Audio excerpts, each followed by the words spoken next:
Sa magandang araw sa inyong lahat mga kaparmers, welcome na naman muli sa ating YouTube channel. Noong una nating video na pinakita natin yung tuba na napakarami, doon yon sa bahay ni Kapitan.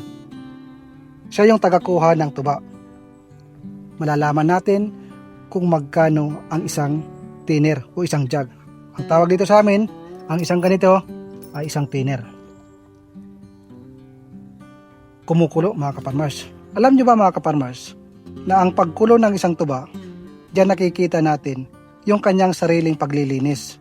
Dalawang process po yan para malinis yung kanyang sarili.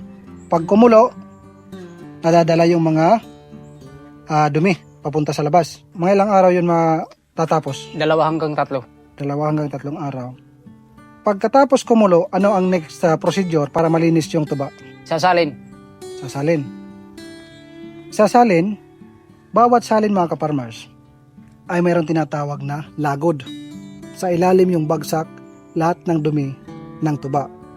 So sa kanyang paraan, nililinis na yung kanyang sarili sa pamamagitan ng pagkukulo para maitaboy sa labas, at sa paglugdang naman, pailalim, kailangan every 2 days to 3 days, kailangan isalin para matanggal yung nasa ilalim.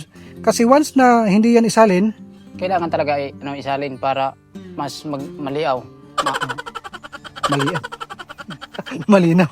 Malinaw Ibig ba? sabihin mga ka-farmers, para mas malinaw at matanggal yung dumi, mas tumitingkad kasi ang kulay ng tuba, mas pumupula pag natatanggal yung kanyang dumi, katulad ng lagod. Kasi ang mga dumi nito mga ka-farmers, sa pag-harvest ng tuba, diyan natin makikita yung mga, minsan may mga powder na galing sa paru-paro, galing sa bubuyog, minsan pa nga nahaluan ng mga dragonfly, yung mga tubis-tubis or kung ano-ano na mga insekto. Bubuyog, napakarami yan mga kaparmers. Sa ganitong paraan, sa pagkulo niya ng mga 3 days, tinataboy niya yan. Makikita niyo mga kaparmers, mayroon yan mga dumi sa bula. Ano yan, barok? Barok at saka kung ano na dumi. Ito yung tinatawag na hiwat dito sa amin. Ibig sabihin, bagong harvest pa lang ngayong umaga. Pag bagong harvest, napakalakas nito, kumulo. Tingnan nyo naman mga kaparmers. Kaya ang ginagawa dito, yan, sayang mga kaparmers. Tinitingad. Everyday, ilang jug ang nakukuha mo? Isang jug, isang container. Isang container. Sa isang container, 6 gallon. 6 gallon. Ito ay mga plaskon mga kaparmers. Ito hindi plaskon. Pero kadalasan Yan, dito, Plaskon. mga plaskon. Yung plaskon, yan yung 6 liters o 6 gallon. Ibig sabihin mga kaparmers, ang isang plaskon ay 6 gallon. Tapos ibinibinta mo ng 500 bawat isa mga kaparmers. Pag mahina ang bintahan, 500. Pag malakas, 600. so nadadagdagan ng 100. Pero alam niyo mga kaparmers, dito yan sa tinatawag na pinakapuno. Siya mismo ang nag-harvest or siya mismo ang Sasanggot. Siya mismo ang nagsasanggot. Siya ang kumukuha. Maakyat. Siya ang umaakyat at kumukuha sa mga nyog. Ngayon, ang tanong ko kaparmers, papaano mo nakukuha ang isang jug or ilang sanggutan niyon, ilang puno ng nyog ang iyong inaakyat everyday? Mga 20 pieces. 20 na 20 piraso puno na nyog.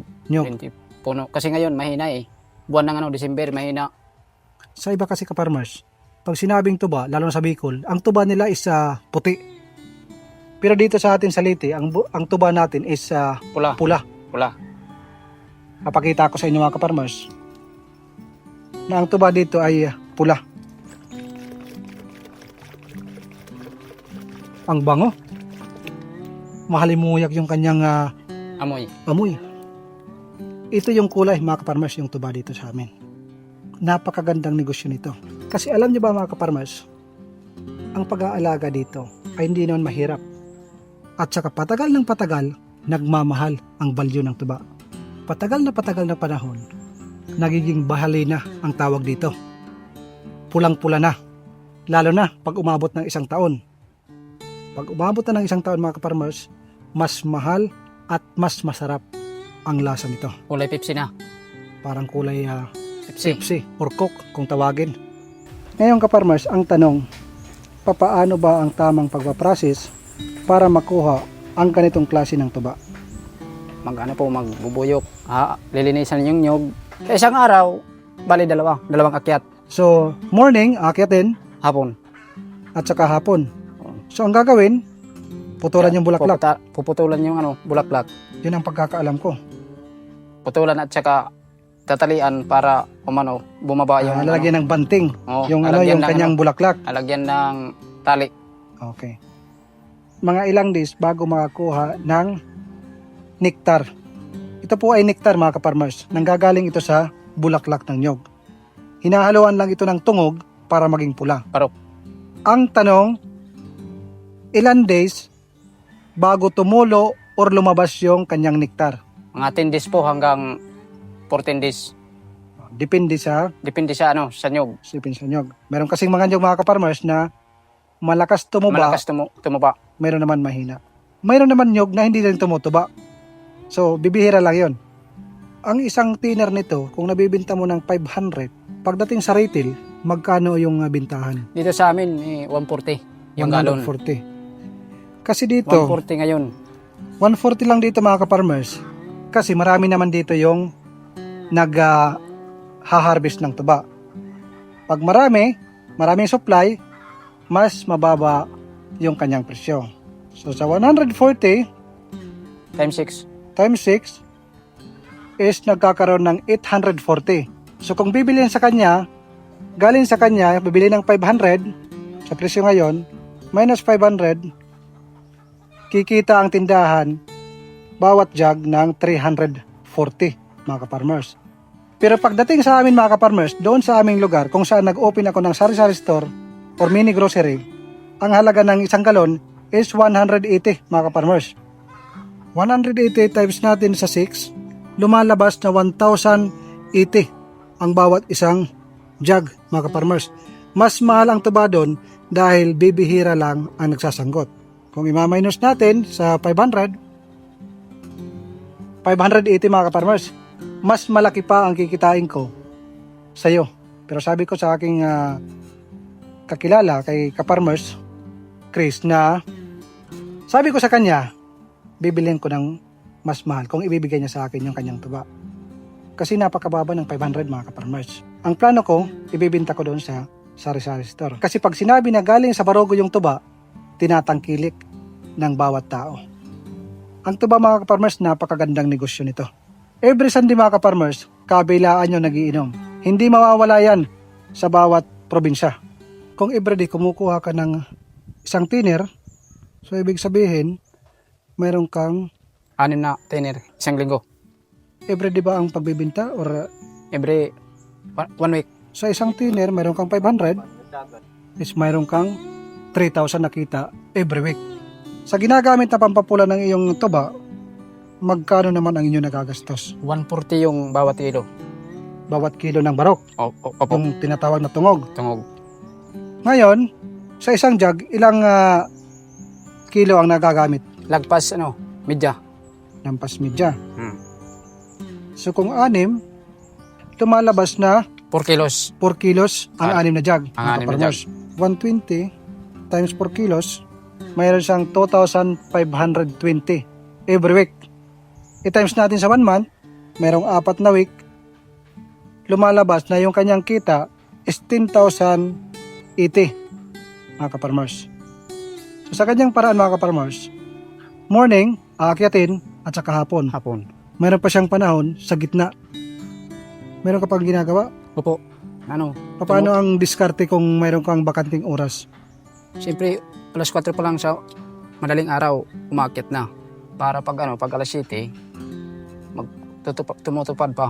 Ibang trabaho. Nagpapabayad ka. Kunwari may nagtatanim ng palay, mayroon Opo. nagpapagabas ng damo. Opo. Yung mga diskarte ni Kaparmers Chris sa kanyang buhay para maitaguyod yung kanyang mag-ina, yung kanyang pamilya. Bawat isa sa atin may kanya-kanyang diskarte mga kaparmers. Sa 10,000 na yun mga kaparmers, hindi lang yun ang kanyang kinikita every month. Hindi tayo uuwi pag hindi matikman yung kanyang tuba. Ay, pula. Amoy banana cue, mga farmers. Ito yung kanyang tuba, mga farmers.